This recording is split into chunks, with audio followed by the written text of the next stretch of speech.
What would you do if the man behind bars asked for something that could change how you see justice itself? Before we begin, make sure you hit that subscribe button and turn on notifications, because what happens in this story will stay with you long after it ends. Officer Hannah Cole had been on the Texas State Force for 12 years. She'd seen things she wished she could forget: broken lives, quiet regrets, justice and mercy twisted together in the same courtroom. But nothing had prepared her for Marcus Tillman. Marcus was a 42-year-old inmate on death row.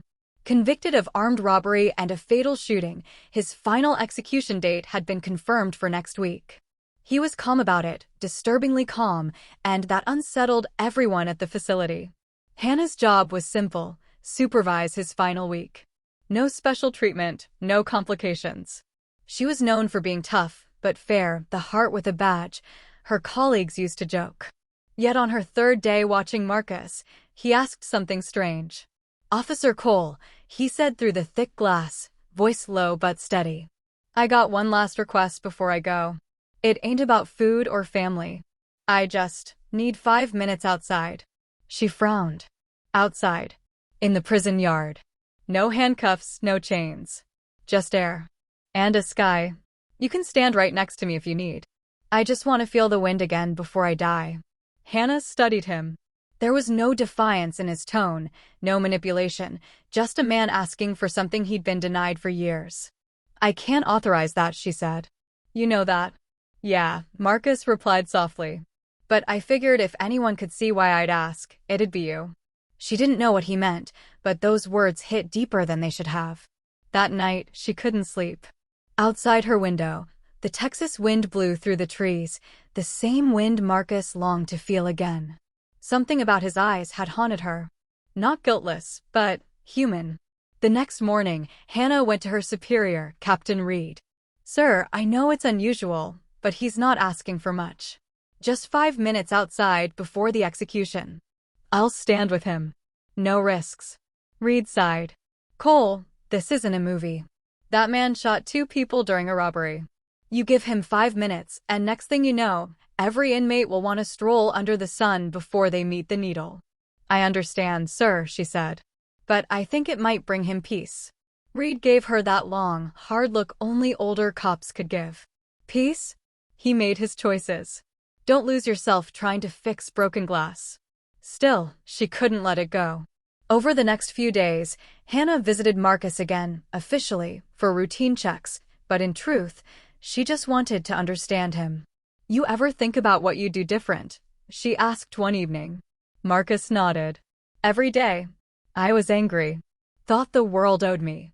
My boy was 3 when I got locked up. He's 16 now. Don't even write back anymore." There was silence. Then Hannah said quietly, "I know what it's like to lose family to bad choices. My brother overdosed at 19. Marcus's eyes lifted. "Then you know what I mean. Some things you can't fix. You just wish you'd done better while you could." For the first time, she didn't see a criminal. She saw a man crushed by his own past. By the 6th day, Hannah made a decision that could end her career. She went to the warden herself. "I'll take full responsibility," she said. "1 officer, 1 inmate, 5 minutes. We can keep it off record." The warden hesitated, but after years of service and spotless discipline, Hannah had earned trust. Finally, he said, 5 minutes. Not a second more. So, at sunset that evening, she led Marcus to the small, fenced yard behind the prison. The orange sky painted the clouds like fire, and the air smelled of rain. When the gate locked behind them, Marcus tilted his head back and closed his eyes. "Lord," he whispered. "I forgot it felt like this." For a long moment, they stood in silence. Hannah watched him breathe, slow and deep, as if he could drink in the air itself. He looked over and smiled. "Thank you, Officer Cole." "You don't have to thank me." "Yeah, I do," he said. "Because you didn't have to see me like a man. Most don't." Then he reached into his shirt pocket and Hannah's pulse jumped. She stepped forward, hand on her holster. "What are you doing?" Marcus froze, lifted both hands. "Easy. It's not what you think." He pulled out a small, folded photograph. Worn edges, creased in the middle. A picture of a boy. "My son," he said. "His name's Isaiah." I've been keepin' this picture since he was 3. My last wish ain't just the wind, Officer Cole. I want to ask you something else. Hannah's voice lowered. What is it? Marcus swallowed hard. Find him. Tell him I ain't the monster they said I was. Tell him I'm sorry. Her heart clenched. Marcus, I can't just. He interrupted softly. You already did what no one else would. Just think about it. Please. The warden's voice crackled over the intercom. Time's up. Marcus looked at the sky one last time, then at her. That's enough. I got my piece. As Hannah escorted him back inside, the photo weighed heavy in her pocket. He'd slipped it into her hand when she wasn't looking. That night, she sat in her car, staring at the picture. The boy's smile was bright, innocent, untouched by what his father had become. And then she made another choice, one that would change everything. End of Generation 1 cliffhanger. Would you like me to continue to Generation 2, 1,000 to 1,200 words, picking up right where Hannah decides to find Marcus's son, leading to a powerful emotional revelation and moral ending? Hannah drove home that night with the photo still in her hand. She told herself she shouldn't, that she was crossing a line, but something in Marcus's eyes wouldn't let her rest. She had seen countless criminals lie, cry, and beg, but this felt different. By the time she reached her small house outside Huntsville, the clock read 2:13 a.m. She sat on the edge of her bed, phone in one hand, photo in the other. The boy Isaiah had his father's eyes. Find him, Marcus had said. By morning, she decided. The next day, Hannah made a few quiet calls. She couldn't use official police databases for personal business, but she had friends, people who owed her favors. After hours of searching, she finally found a trace. Isaiah Tillman, 16, foster system, Houston area. Her stomach tightened. The boy had bounced between homes for years. His records showed no contact with family. That afternoon, she got in her car and drove the 2 hours to Houston, the photograph resting on the passenger seat. The closer she got, the more guilt twisted inside her. She was an officer of the law. She wasn't supposed to interfere in cases like this. But she couldn't shake the thought that maybe, just maybe, this was what justice really looked like.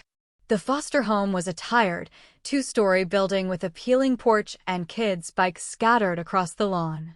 She found the director, a kind woman named Mrs. Jackson, who looked puzzled when Hannah showed her badge. I'm not here on official business, Hannah said softly. I just need to speak to Isaiah Tillman. His father asked me to. Mrs. Jackson frowned. Marcus Tillman? Hannah nodded. The woman sighed. That boy don't talk about his father. Says he's dead. I didn't think it was my place to tell him otherwise. Please, Hannah said. I won't upset him. I just need 5 minutes.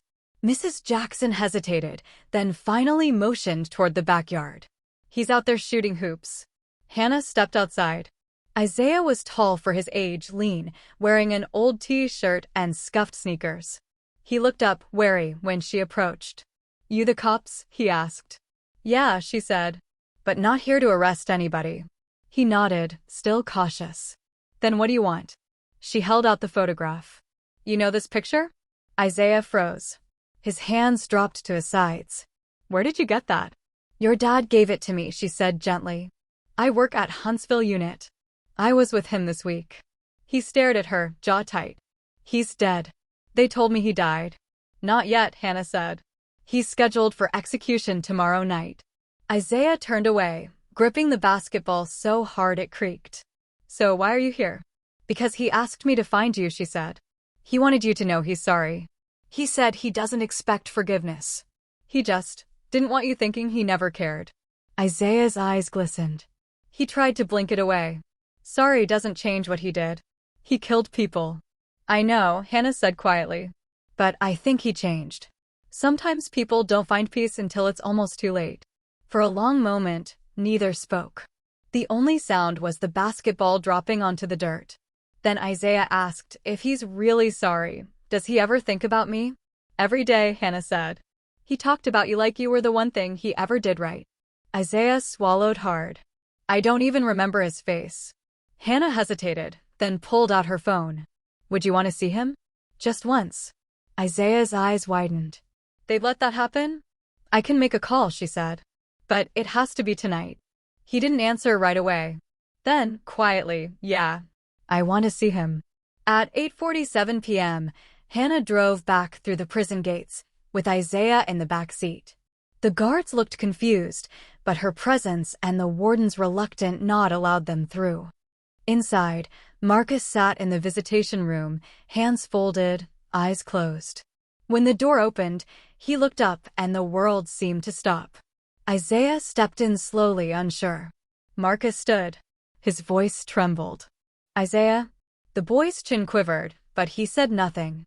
He just stared, as if trying to match the man before him to a memory he barely remembered. I didn't think you'd come, Marcus whispered. Isaiah's voice cracked. Why'd you do it, Dad? Marcus closed his eyes. Because I was stupid. Angry. Thought the world took everything from me, so I took from it. And that cost me everything, including you.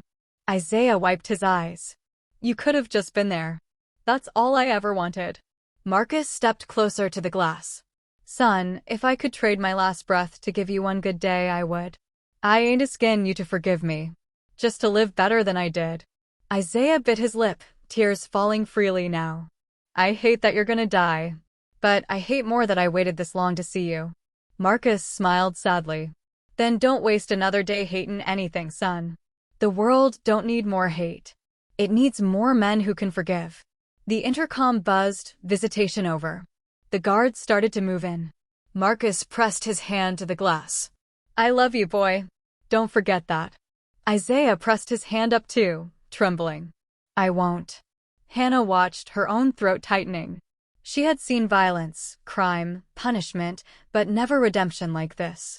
When they left, Isaiah sat silently in the car. After a while, he said, he's not the man they told me about.